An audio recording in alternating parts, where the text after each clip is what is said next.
히브리서 6장 4절에서 6절 말씀입니다. 어제 저녁에 저희 조카들이랑 친척들이 와서 예배 함께 참여합니다. 혹시나 궁금해하실까봐. 히브리서 6장 4절에서 6절 짧은 본문이라 합독하겠습니다. 한번 빛을 받고 하늘의 은사를 맛보고 성령에 참여한 바 되고 하나님의 선한 말씀과 내세의 능력을 맛보고도 타락한 자들은 다시 새롭게 하여 회개할 수 없나니 이는 그들이 하나님의 아들을 다시 십자가에 못 박아 드러내놓고 욕되게 함이라. 아멘. 히브리 저자는 배교의 유혹에 빠진 이들을 달래기도 하고 또 이성적으로 설득하기도 하고 또 화를 내고 또 이 정도밖에 안 되냐며 자존심을 긁기도 하였습니다. 우리가 그런 기독교 유대인을 보면서 참 한심하게 생각할 수 있지만 결코 그들을 과소평가해서는 안 됩니다. 히브리 저자가 그들을 유아 수준이다, 젖 먹어야 된다라는 표현을 해서 정말 그 신앙들이 그럴 거라 생각했지만 그들의 수준은 중고급 신학의 수준이었습니다. 그들이 정말 우리가 생각하는 유아 정도의 수준이었다면 배교의 그 유혹 근처에도 가기 전에 진작 신앙을 버렸을 것입니다.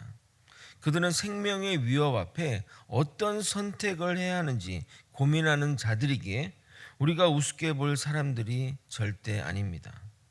그런 그들에게 저자는 경고이자 확신의 말을 전합니다. 오늘은 어떤 말로 그들을 설득하고 또 어떤 말로 그들을 경고하는지 그 말씀의 의미를 살펴보도록 하겠습니다. 오늘 읽은 이 세 절의 말씀은 자주 오해되는 말씀입니다. 문맥적인 의미를 이해하지 못하면 오해되는 것이 당연합니다. 이 성경 구절은 하나님을 믿다가 믿음에서 떠난 배교자들이 다시 회개할 수 없다는 말이지, 마치 이렇게 신앙생활을 뜨겁게 하다 잠시 믿음에서 멀어지게 되면 다시 회복할 수 없다는 의미로 해석해서는 안 됩니다. 하나님께 예정되어 창세전에 선택된 자들은 죄에 대해 죽은 자들이고 영원히 죽지 않을 것을 성경은 계속해서 반복해서 말하고 있습니다. 그런데 실제 믿음 생활을 하다 보면 세상으로 믿었던 사람들이 세상으로 갔다가 어떤 계기로 다시 돌아오는 경우들이 참 많습니다. 여러분 중에도 과거 신실한 신앙인이었는데 시험이 들어 한동안 교회나 또는 신앙생활을 멀리하다 어떤 계기로 다시 뜨겁게 신앙의 불이 붙어 이렇게 다시 돌아온 사람들을 보게 되는 경우들이 있습니다. 우리는 계속해서 히브리서를 공부하겠지만 이 본문이 말하는 타락한 자, 하나님의 그 믿음과 그런 내세의 그런 것들을 맛보고도 타락한 자들은 배교자를 말하는 겁니다. 기독교 신앙과 체험을 배반하고 이전 유대교로 돌아가거나 또는 구원 불가능한 상태에 빠진 사람들을 말하는 겁니다. 진리를 분명하게 깨달았다면 결코 배교의 길로 갈 수 없습니다. 제가 저번에 예화 때 말씀드린 것처럼 말년병장은 결코 타령을 하지 않습니다. 그런데 종종 이병이나 일병들은 나쁜 선택을 합니다. 그들도 언젠가는 제대한다는 것을 몰랐을까요? 몰랐을 리는 없습니다. 그러나 그 날이 오기 전에 자신이 지쳐 죽을 것 같아서 극단적인 선택을 하는 겁니다. 즉 자신의 직면한 문제를 더 크게 보니 나중에 있는 그 제대를 보지 못한 것입니다. 가끔 우리 신앙생활에서 이런 경우들을 보게 됩니다. 우리 삶에서 겪게 되는 그 문제들은 실제 아무것도 아닙니다. 그 크신 하나님의 사랑과 그 보호하심을 생각하면 우리에게 주어지는 이 환난과 핍박은 정말 아무것도 아닙니다. 마치 이런 컵을 보는 거와 마찬가지입니다. 우리에게 주어진 이 환난을 가깝고 크게 보면 큰 문제가 되는 거죠. 다 가리고 하나도 안 보이잖아요. 근데 그러다 보니까 우리를 향하신 주님을 못 보게 되는 겁니다. 근데 이 컵을 멀리 보면 그냥 아무 이상 없죠. 여러분 보는데 전혀 이 컵이 제 방해가 되지 않지 않습니까? 그러니까 아무것도 아니라는 겁니다. 우리가 우리의 일들, 우리의 모든 환난과 고난을 주님의 시야로 보면 그것들이 아무것도 아닌 것이 되는 겁니다. 사역하는 가운데 생각하는 것에 조금 부담이 되는 일이 있다면 성도분들의 어떤 고민 상담을 하는 것입니다. 고민 상담을 들어주는 일들이 가끔은 또 많이 힘들 때가 있는데, 왜냐하면 그 성도분의 그 마음에 공감해야 되고, 그러다 보면 저도 감정을 써야 되고, 성도분이 또 상처나 시험 중에 있으면 어떤 그 단어 하나나 그런 말 하나도 굉장히 조심스럽게 쓰면서 대화하니 보통 어려운 일들이 아닙니다. 이게 상담을 잘못하면 그분이 더 시험에 들거나 더 잘못된 상황에 빠지게 되기 때문입니다. 또 어떤 분들을 상담하게 되면 과거 막 50년 전 이야기부터 시작하시는 분들이 있습니다. 제가 50년 전에 뭐 줄줄줄 이제 이렇게 이야기하시는 분들이 있습니다. 보통 1시간에서 뭐 1시간 반, 또 길면 2시간 정도 하는데, 그렇게 되면 한 그 배 이상 저는 좀 힘이 빠져 있습니다. 거의 95% 성도분들이 이야기하고 저는 듣기만 하는데 말입니다. 다행히 이렇게 상담을 마치고 나면 성도분들이 후련한 마음으로 가는데, 남은 저는 좀 힘이 듭니다. 그래서 저에게 상담하지 말라는 것이 절대 아니라 언제든 오셔서 상담하시길 바랍니다. 그게 저의 사명이고 일이기 때문입니다. 근데 이게 저만 받는 특수한 상황이 아닙니다. 심리학과 상담하게도 보게 되면, 내담자와 이렇게 면담을 하게 되면 이 상담자도 내상을 입는다고 합니다. 우리는 이런 상담에 대해 그렇게 높이 평가하고 또 그래서 활발하지 않은데, 외국에는 상담을 할 때 시간당 매우 상당한 값을 지불해야 가능합니다. 밖에서 보게 되면 그냥 뭐 들어주는 것인데 무슨 돈을 내냐 생각할지 모르지만 그렇지 않다는 겁니다. 이 공감하고 마음 쓰는 일들이 쉽지 않다는 일인 겁니다. 성도분들을 이렇게 문제를 들어다 보면 대부분 자신의 문제가 알고, 심지어 어떤 분들은 해결책도 압니다. 그러나 뜻대로 되지 않는 것이 또한 현실입니다. 그런데 이 정말 제가 저한테 어떤 인간적인 어떤 결론, 또는 저한테 어떤 인간적인 어떤 그런 경험들을 듣고자 그분들이 오는 것이 아니지 않습니까? 그래서 저는 항상 하는 어떤 결론이자 제가 항상 얘기하는 그 것들은 뭐냐면, 아까도 말씀드린 것처럼 주님의 시야로 보기입니다. 매번 조금씩 다르게 표현되지만 결국 주님의 시야로 보게 되면 전혀 문제가 될 것이 없다고 조언합니다. 우리가 지상에서 보게 되면 3층 건물, 뭐 5층 건물, 10층 건물, 정말 다 그것이 천지 차이라 그 차이를 만들어내기 위해 아둥바둥하지만, 하늘에서 보게 되면 다 똑같은 건물일 뿐입니다. 하늘에서 보게 되면 좋은 차든 나쁜 차든 별 차이가 없는 것입니다. 우주 비행사들이 비행을 하기 위해 하늘로 올라가서 우주 공간에서 이 지구와 그 우주를 보게 되면 그 놀라움과 그 신비함에 모두 신앙인이 된다고 말합니다. 주님의 위치에서 바라보게 되면 아무 문제가 될 것이 없습니다. 우리가 우리의 삶의 문제들을 그렇게 바라보는 훈련을 할 필요가 있습니다. 주님이 우리가 아버지인데 뭐가 문제가 되겠습니까?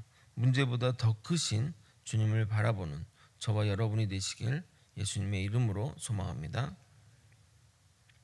그런데 여기 본문에 보게 되면 하늘의 빛을 받고 하늘의 은사를 맛보고 또 성령이 참여한 바가 되고 또 하나님의 선한 말씀과 내세의 능력을 맛봤다고 하는데, 어떻게 이들이 배교자가 되었을까요?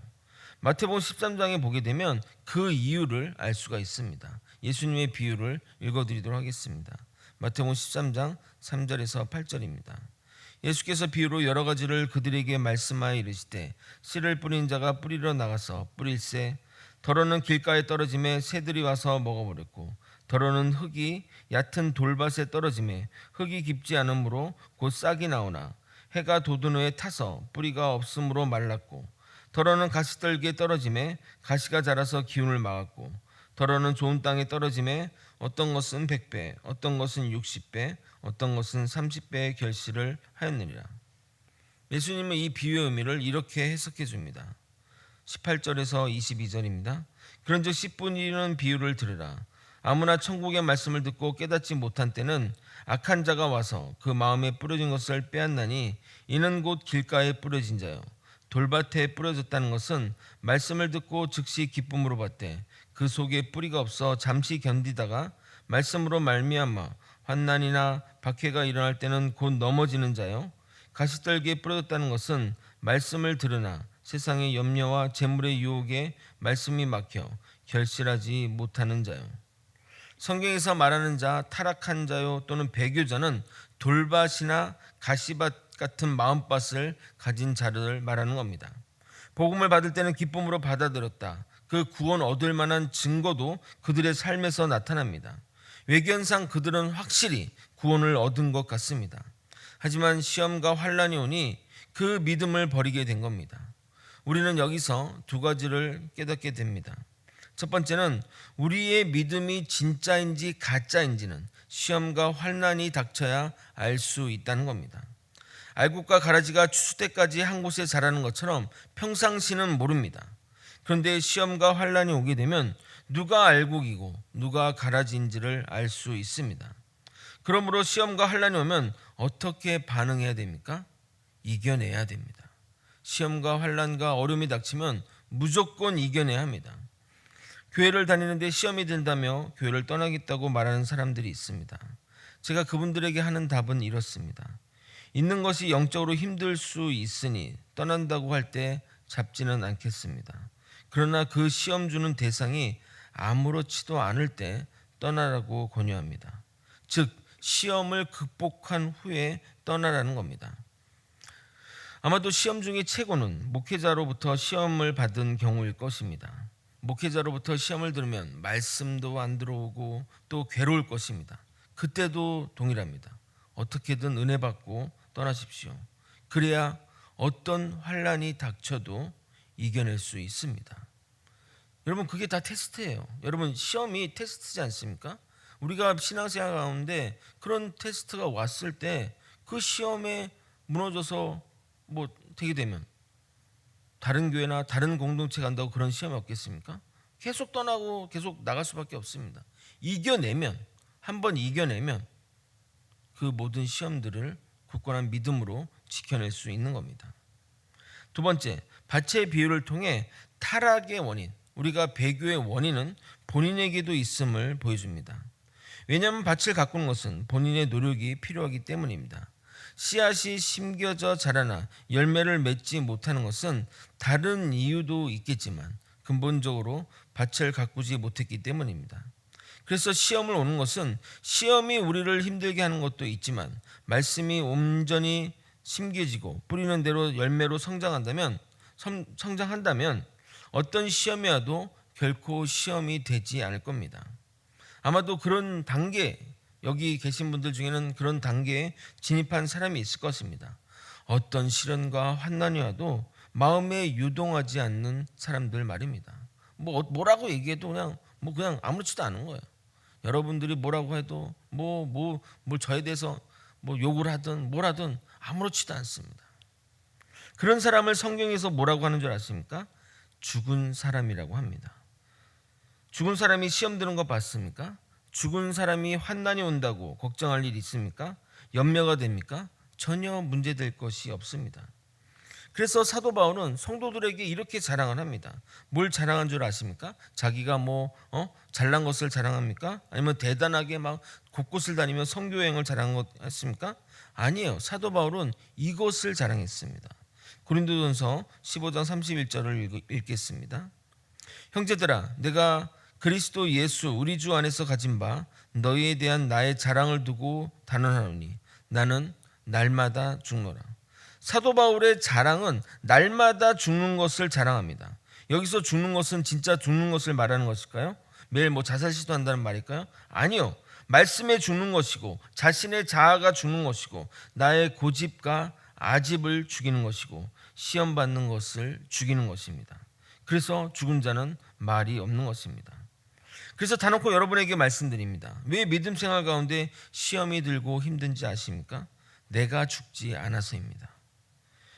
왜 내 주장이 다른 일보다 센 줄 아십니까? 죽지 않아서입니다. 교회 안에 보기 싫은 사람이 왜 있는 줄 아십니까? 죽지 않아서입니다. 죽으면 다 해결이 됩니다. 그런데 이런 생각이 들 수 있습니다. 모든 것이 나만 잘하면 되는 건가요? 말씀을 전하는 자나 목회자나 또 시험을 주는 사람 아무 문제가 없습니까? 시험을 주는 사람도 문제가 있는 것 아닌가요? 맞습니다. 말씀을 전한 자나 목회자나 말씀이 알곡을 내는 씨앗이 아닌 가라지 씨앗도 있을 수 있습니다. 그러면 어떻게 분별할 수 있습니까? 시험 어떤 목회자로부터 시험 들을 때 그 사람의 말씀이 그 무조건 잘못되지 않은 건 아니지 않냐 이 말입니다. 그럴 때 다른 사람들을 살펴보시기 바랍니다. 다른 이들은 은혜를 받는데 나만 못 받는다.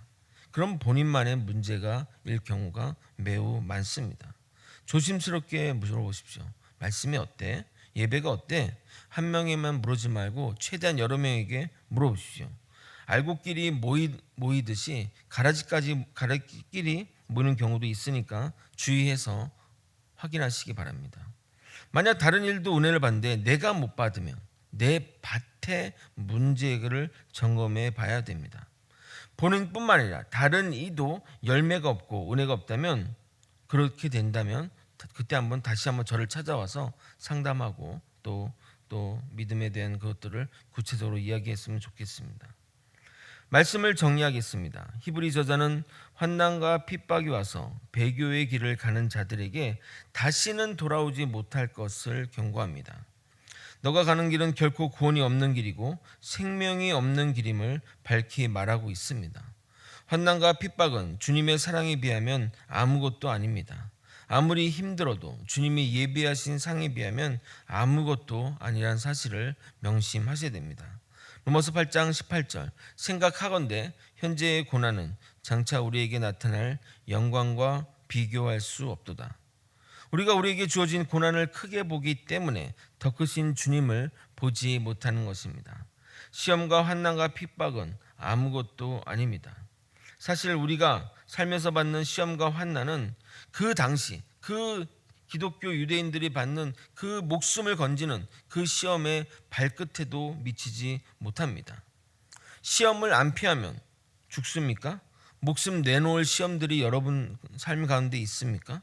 우리가 이기는 방법은 죽는 방법밖에 없습니다. 죽으면 다 해결이 됩니다. 죽지 않고 내 자아가 불뚝불뚝 살아 움직이니 힘든 것입니다. 죽으면 아무것도 힘든 게 없습니다. 그래서 바울이 자랑한 것이 날마다 죽는 것을 자랑한 것입니다. 여러분, 이 시험들 또 여러분 어떤 믿음의 어떤 그런 것들이 이 우리의 영역, 본인의 영역이 크다는 것을 명심하셔야 됩니다. 여러분의 밭이 변하면 시험은 시험이 아니라 비료가 되고 값진 옥토를 만드는 자양분이 될 것입니다. 결코 시험이나 또 믿음의 이런 것들 때문에 허점을 남기지 않는 저와 여러분이 되시길 예수님의 이름으로 소망합니다. 기도하시겠습니다. 하나님 아버지, 히브리서 저자의 그 배교의 위험에 빠진 자들, 또 배교의 길을 가는 자들에게 하는 그 메시지를 통해서 아버지, 우리 또한 그 믿음의 시험에 허점을 남기지 않는 믿음의 사람들이 다 될 수 있도록 이끌어 주시옵소서. 어떤 상황에서도 자신을 죽이고 자아를 죽이고 하나님의 말씀이 살아 생명하고 하나님의 능력이 내 삶에서 살아 움직일 수 있도록 아버지, 우리가 죽어서 주님의 영광을 드러낼 수 있도록 이끌어 주시옵소서. 온전히 주님의 말씀으로 살아가는 우리 모두가 되게 하여 주시옵소서. 사랑이 많으신 예수 그리스도 이름 받들어 기도드립나이다.